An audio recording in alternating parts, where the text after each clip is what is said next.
Okay, good day, everybody. We're just going to give it a little bit more time for people to join the meeting. We've got well over 100 people join us today, so we will just give it a little bit more time. So if you can just be patient. I know some of you. Okay, lovely. Some of you can hear us now, so that's great.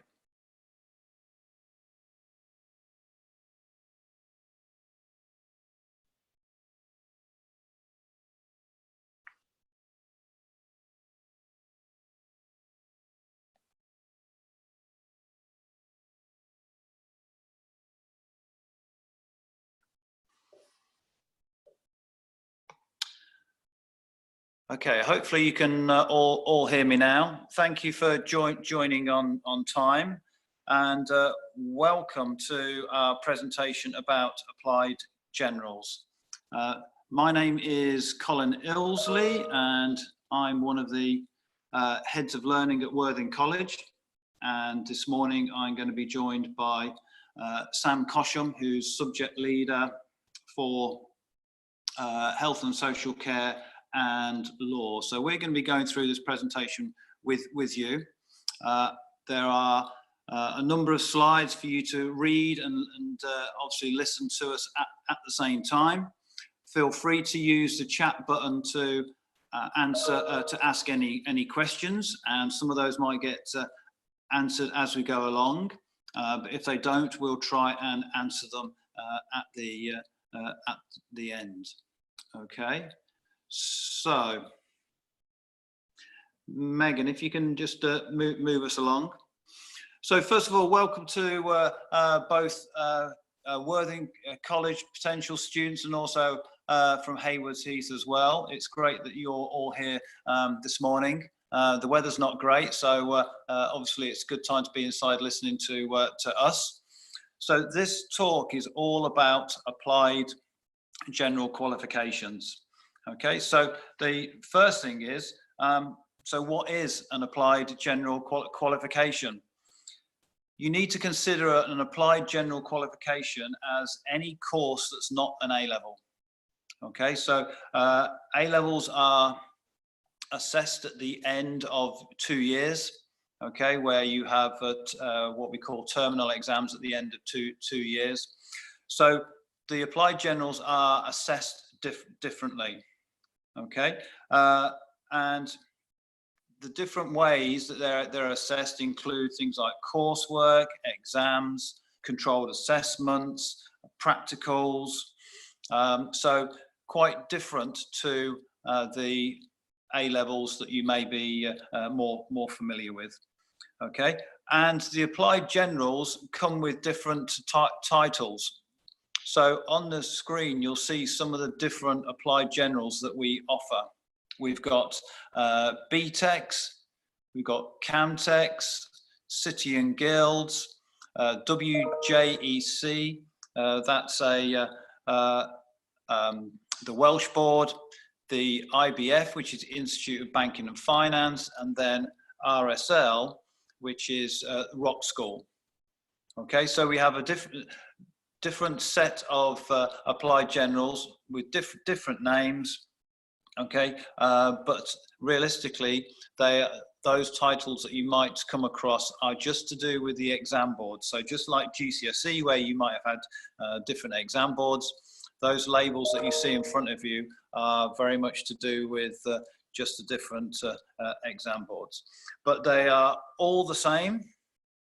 Okay, they're the same levels, and they are all equivalent to A-levels. They're just assessed in a different way. Okay, next slide, please, Megan. So, what are your options when it comes to applied generals? Now, at Worthing, we have 17 different types of applied generals. For those of you at Haywards Heath, there's slightly less this year. But there is a whole variety of different options, and you'll see that there are some examples down there. So you've got a business CAMTEC, Okay, and that's a certificate and leading on to the extended certificate in the second year. You've got an applied science CamTech, which is an extended certificate, leads on to a diploma in the second year. Sport, which is a foundation diploma and leads on to an extended diploma in the second year. And then the criminology, which is a certificate in the first year and a diploma in the second year.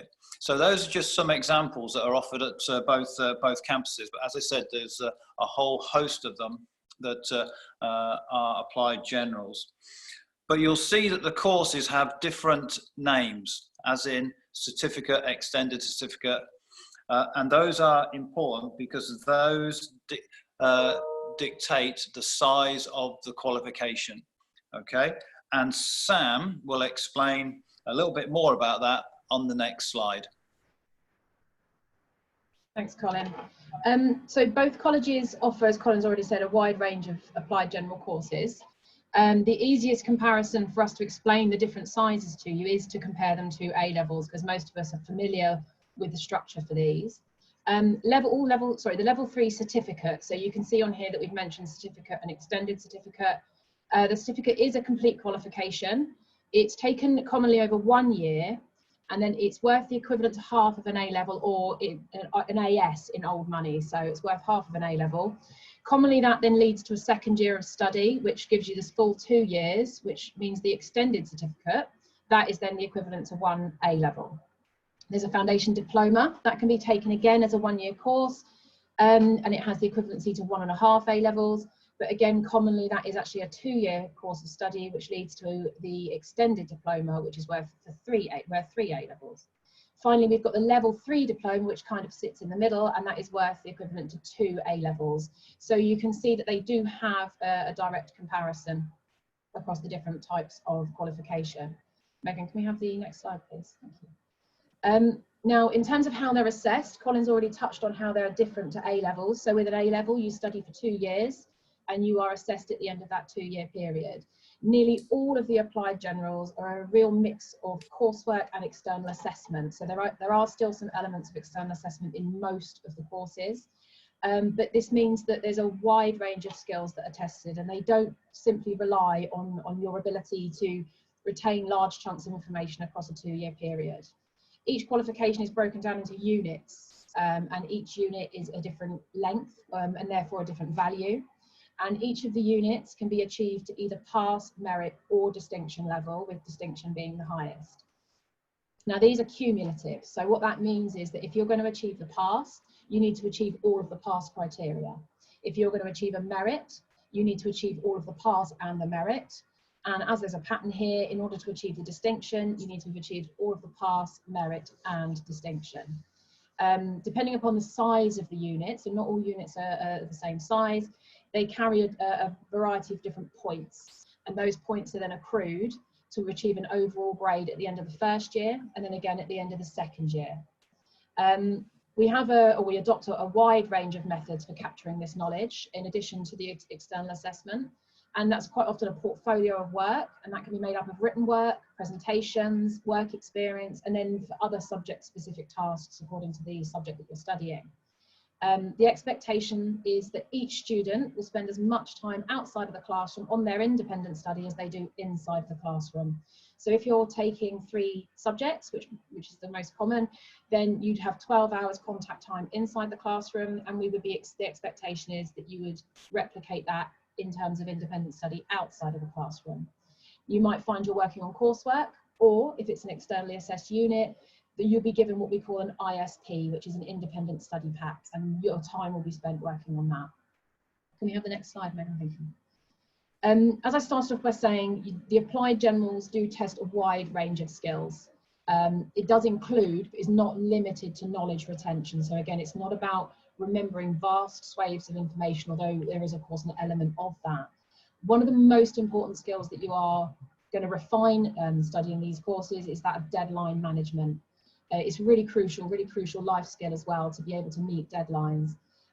We all ensure that our deadlines are clearly communicated, they are prominently displayed in classrooms, and they have to be met.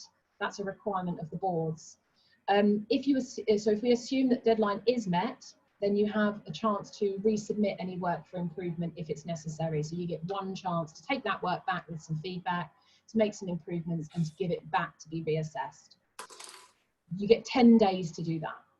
The problem comes if you didn't meet the original deadline, then sometimes that opportunity is actually not available to you anymore. So it's just absolutely crucial that deadlines are met. So you need to get really good at time management really quickly. If you've resubmitted the work and it doesn't meet the minimum pass, then that piece of work is deemed to have failed.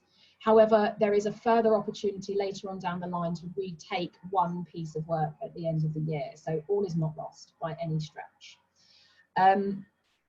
All level 3 applied generals that have external assessments, so that is most of them, have 2 sittings. They have one in January, and then they have a further one either in May or June of the same year. So that can be used again to resit the January paper to make any improvements if you need or want to do so. Level 2 applied general qualifications are arranged on demand. I'm going to hand you back to Colin. Okay, so whatever qualification that you take, you want to be successful at it. So the applied generals are excellent at providing progression opportunities to employment, apprenticeships, and higher education. So on the screen there are 3 bits of information to support the value of applied generals. So I'll just give you 30 seconds to just have a read of those.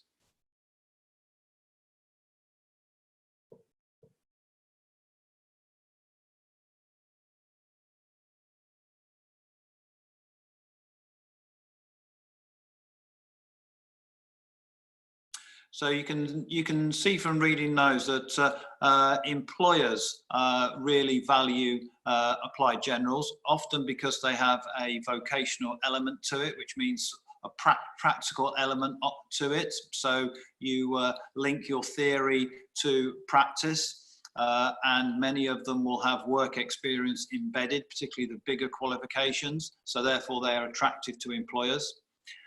They obviously then, that links onto apprenticeships as well, where much of the apprenticeship is spent in the workplace, and also higher education. So the opportunity to progress to university is very important because applied generals give you lots of chances to choose university courses. So Megan, can you go to the next slide, please? Okay, and this is why. So this is the UCAS point system. So for those of you interested in going to university, this is how the points for vocational courses, and in this case it's highlighted a BTEC, compare with the points that you'll get for an A-level. So you'll see that an A star at A-level, which is obviously really difficult to achieve, it's a real challenge. But if you were to get a distinction star at a applied general, you get the same UCAS points. Okay, so those UCAS points are really important.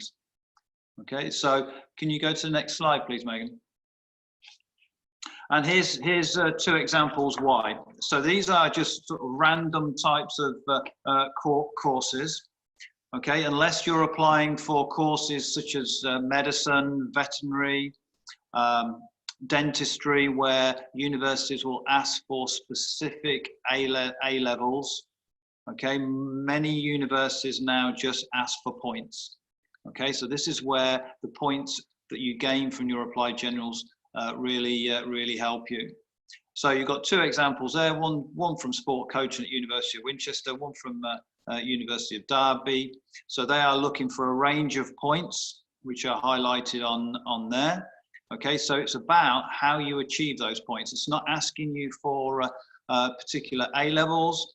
It's saying that you can use applied generals or you can use A levels, and they all contribute to getting those points. So this is how you're going to see most universities now for majority of their courses. So that's why maximizing your points at UCAS is really important.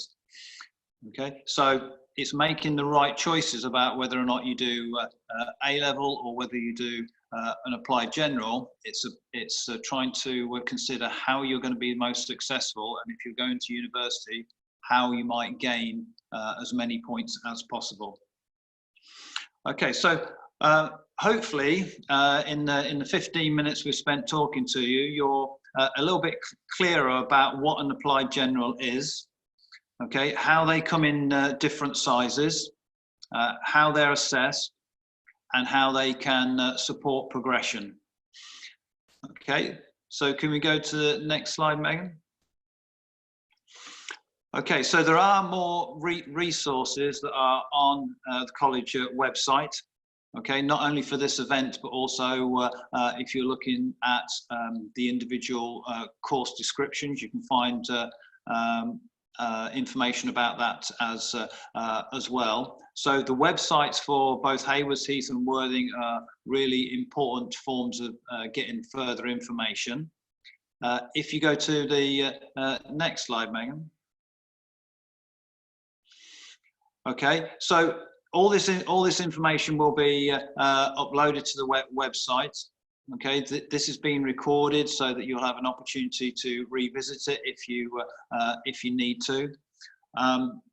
Just one of the things I wanted to pick up on from one of the questions that was asked was about do you need to do or can you do all applied generals? There is a real flexibility of approach to the courses. So some of the applied generals are 3 A-level equivalents, and therefore that's all you would do because you need to do 3 A-level equivalents. But some are 2 A-level equivalents and some are 1. Okay. You can mix and match A-levels. You can take obviously all A-levels. You can take all applied generals, or you can mix and match. And that's one of the important things about the flexibility of our curriculum. Okay, we're coming to the end. All right, I know some of you have posted questions, and we've tried to answer them as we go along. If there are any further questions, keep on posting them, and what we'll do is that we'll look to answer them and get them on the website. But as we're coming towards the end, okay, we will say thank you very much for your time, and we will get back to you, okay, with those answers as soon as possible. Have a great day, and hope you enjoy the rest of the sessions. Okay, thank you. Goodbye.